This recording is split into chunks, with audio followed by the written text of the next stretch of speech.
जे मजबूत रिश्ता के तोड़ देवे ओकरा के गद्दारी कहल जाला। जे बिना स्वार्थ के प्यार देवे ओकरा के मतारी कहल जाला। जे मजबूत रिश्ता के तोड़ देवे ओकरा के गद्दारी कहल जाला। जे बिना स्वार्थ के प्यार देवे ओकरा के मतारी कहल जाला। आ बात फिल्म के होखे चाहे गाना के, जे भोजपुरी में इतिहास रचले बा ओकरे के भैया खेसारी कहल जाला। एक बात है भैया, बात बहुत सारा घमंड के प्यार के लोग अपने आप के तहम कहा कि चांद के हम आधा देखले बानी, तारा के हम टूटल देखले बानी। चांद के हम आधा देखले बानी, तारा के हम टूटल देखले बानी। तू जरब दिया के बात करता रह तो जरब दिया के हम बूतल देखले बानी। आ अपने आप पे इतना घमंड ठीक नहीं खे काहे कि जिंदा आदमी के हम सूतल देखले बानी। तब एक दो बात कह भैया खातिर हमरा दिल में कुछ बात। एगो बात बा भैया, जे चढ़ते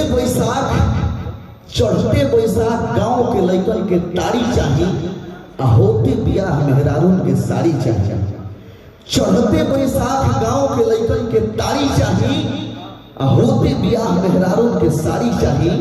आ बात जब गीत संगीत भोजपुरी के आई तब केहू कितनो झलका लेवे, लेकिन वो जब ट्रेंडिंग स्टार खेसारी चाहिए।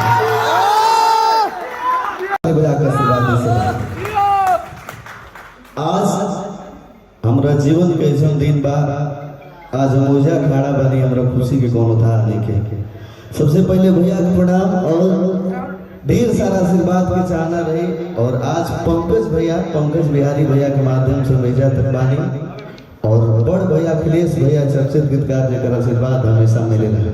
बहुत धन्यवाद और भैया से ढेर सारा आशीर्वाद पाऊंगा।